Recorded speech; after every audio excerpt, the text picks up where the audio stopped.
It was a quiet week at Bellesa Grand. Too quiet. The marble floors gleamed like a mirror. Not a single guest complained about the minibar. Not one towel left unfolded. No suspicious guests. No managers slipping up. Just perfection humming through the halls like a well-oiled machine. Dahlia Quinn hated it. She leaned against her mop like a staff of boredom, her housekeeper uniform crisp and unbothered. Her dark grey smock was neatly pressed, but she'd rolled the sleeves halfway up her forearms. Her ID badge was flipped backward, on purpose, and her signature ponytail looked like it had been tied during a car chase. Classic Dahlia. She squinted toward the front desk, sighing dramatically. If I stare long enough, will something catch fire? The receptionist, a newbie named Ivy, glanced at her nervously. Hopefully not. Dahlia smirked. Don't worry, Ivy. Fires are rare. But water damage? That's a Wednesday. Still, even Wednesday had passed without incident. So, naturally, Dahlia started inventing entertainment. She began with the diffuser system, the discreet contraption in the lobby that pumped out eucalyptus breeze to match the hotel's tranquility. That morning, with the help of a distracted janitor and a stolen label from the spa, Dahlia swapped in a scent called Savory Sunrise. It smelled unmistakably like bacon. Within 30 minutes, guests started checking in with confused looks and slightly salivating expressions. A businessman muttered, "Do they serve breakfast 24/7 here?" A honeymooning couple wandered the halls searching for a phantom brunch. Dahlia casually pushed her mop bucket across the lobby, whistling a tune no one could identify. Ivy caught her eye, mouthing, "Did you do this?" Dahlia just winked. By noon, the scent prank had reached the executive floor. Bell Service received 3 calls in a row from irritated VIPs asking why the air smelled like a diner. One guest insisted his vegan sensibilities had been violated. Another demanded to speak to the fragrance sommelier, which Dahlia made a mental note to pitch as a fake position later. Still, the chaos wasn't real chaos. It was harmless mischief. Something to get the blood pumping. And Dahlia wasn't finished. In the staff lounge, she found her next victim. Gus, the perpetually grumpy laundry supervisor. Gus was the kind of man who treated towel folding like sacred ritual. A man who considered wrinkles a personal insult. "Morning, Gus," Dahlia said sweetly, twirling a hair tie around her wrist. Gus grunted. "What do you want?" "Oh, nothing. Just thought you might want to know that there's a wedding party asking why their monogrammed robes all say Bellesa GRA instead of Grand." Apparently, someone forgot the D. Gus's face turned crimson. "That's impossible." "Is it?" Dahlia shrugged. "Maybe the embroidery machine's just shy." Gus stormed off, cursing softly under his breath, and Dahlia, alone with the coffee machine, gave herself a silent fist bump. By the afternoon, the hotel staff was buzzing, not with stress, but with low-level confusion. Someone had rearranged the walk-in freezer labels, so the pastry chef found fish where the fruit puree should be. A misplaced hotel map sent a family of 4 on a detour through the service elevator. And someone, allegedly, had reprogrammed the spa booking system to list hot stone massage as volcanic rock detainment therapy. Every time someone suspected Dahlia, she just smiled and said, "I've been on floor duty all day, sweetie." Even HRD Romy wasn't sure what was going on, but she was sure of who was enjoying it the most. That evening, Dahlia stood on the rooftop garden, sipping an iced coffee and admiring the view. Behind her, a faint scuffle. "I know it's you, Dahlia," came a voice. She turned. It was Romy, holding a stack of internal incident reports. "You do," Dahlia said, eyes wide. "You sound so confident." Romy stared at her. "The scent. The robes. The map. I mean, you can't prove anything. Maybe the hotel's haunted." Romy sighed and sat on the bench beside her. "Look. I know you're bored. But you're starting to spook the new hires." "Then they're learning," Dahlia said. "Early trauma builds character." That's not in the handbook. Exactly. Romy shook her head and chuckled despite herself. You're impossible. Dahlia smiled at the horizon. Not impossible. Just underutilized. The next morning, Romy's expression was grim as she walked into the staff room, clutching a thick folder labeled Incident Reports, Bellesa Grand. Dahlia, humming an off-key tune, looked up from her mop. Dahlia started. I'm serious, Dahlia, Romy interrupted, dropping the folder on the table with a thud. This isn't just harmless fun anymore. The guests are talking, the staff are frazzled, and upper management is raising eyebrows. Bellamy wants to know what's going on. Dahlia's grin faltered for a split second. Bellamy, she echoed. You mean the owner? The owner, yes. And he's flying in today. Dahlia's mind raced.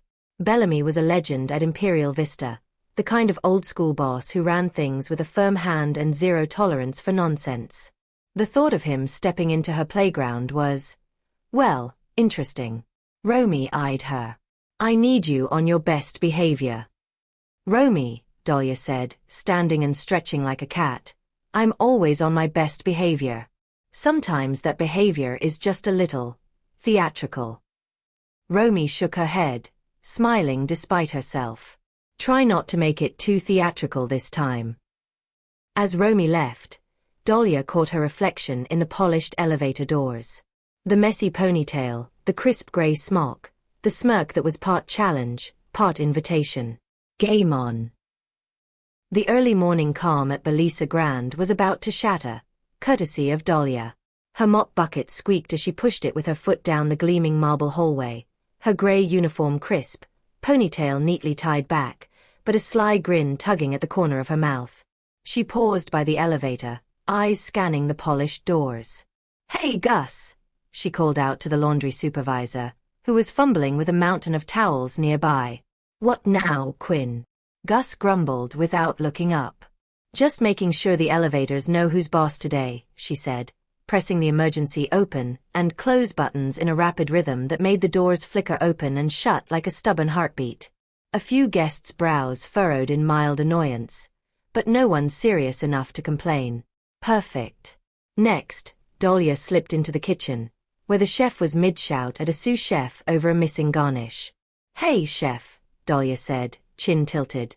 Did you know the salt shaker in Station 3 has been swapped with sugar? Sweeten things up a bit. The chef scowled but said nothing, and Dahlia winked as she walked away, humming a tune. By mid-afternoon, rumors of small glitches and odd incidents circled among staff like wildfire. Dahlia's playful chaos was the talk of the break room, but her innocent expression kept her safely in the clear. From swapped menus to mysteriously misplaced keys, her antics were enough to ruffle feathers without breaking anything. Romy's going to blow a fuse, Dahlia chuckled to herself, sliding a lost and found sign into the wrong bulletin board. But the quiet thrill of harmless trouble was exactly what she needed. By late afternoon, Romy was standing stiffly in the HR office, phone pressed to her ear, trying to sound calm but failing spectacularly. Yes, Mr. Bellamy, I understand. Yes, I've told Dahlia to tone it down. More than once, I assure you. She ended the call and threw the phone down gently on the receiver, staring at the door like it was about to burst open. A knock sounded, and Dahlia sauntered in, hands behind her back, innocent smile in place. Afternoon, Romy, she said sweetly. Romy groaned. Dahlia, the owner is flying in tomorrow. I need you to stop whatever you're doing. This isn't a game anymore. Dahlia's eyes sparkled with mischief. Isn't it always? Romy sighed. Bellamy wants to see you. Says he's curious about the legend that can't be fired. Dahlia straightened, the grin fading into something a little more serious. Then I guess I better show him why. The lobby of the Bellesa Grand was quieter than usual, eerily so. Even the jazz playlist seemed cautious, as though the walls themselves were bracing for something. Dahlia, perched lazily on a bell cart she wasn't supposed to be on, twirled a feather duster like it was a baton. Her eyes drifted toward the front doors just as a familiar figure stepped in, backlit by desert sun and status. Bellamy. The man who once tried to outgame her under disguise. He looked the same, grey suit, silk pocket square, face that didn't smile unless he meant it. He spotted her instantly, and his stern expression cracked into an involuntary grin. "You're still here," he said. Dahlia hopped off the cart. "Don't act so surprised. I thought I bored you into retirement." "On the contrary," Bellamy said as he approached. "I've been watching. You've had quite a creative month." She shrugged, adjusting her cleaning belt. "You know how it is. No complaints, no chaos, no corporate sabotage. I had to invent a little fun." Romy, who had been trailing Bellamy like a nervous duckling, finally found her voice. Mr. Bellamy wanted to see for himself. Bellamy raised a brow. "You've got this place so polished it squeaks, Dahlia. Why stir trouble now?" Dahlia leaned in, mock whispering. "Because I'm bored, Belle. A little mess now and then keeps people honest." He gave a quiet chuckle. "Well, maybe it's time we find you new scenery. There are other hotels in the resort." Dahlia's eyes lit up, not with ambition, but mischief. "Now that's interesting." Bellamy gestured to the elevator. "Walk with me." As the doors closed behind them, Romy sighed and muttered under her breath, "This woman is a controlled hurricane." And he just handed her a map. The elevator hummed quietly as it ascended. Bellamy stood with his hands behind his back, looking at his reflection in the polished brass paneling.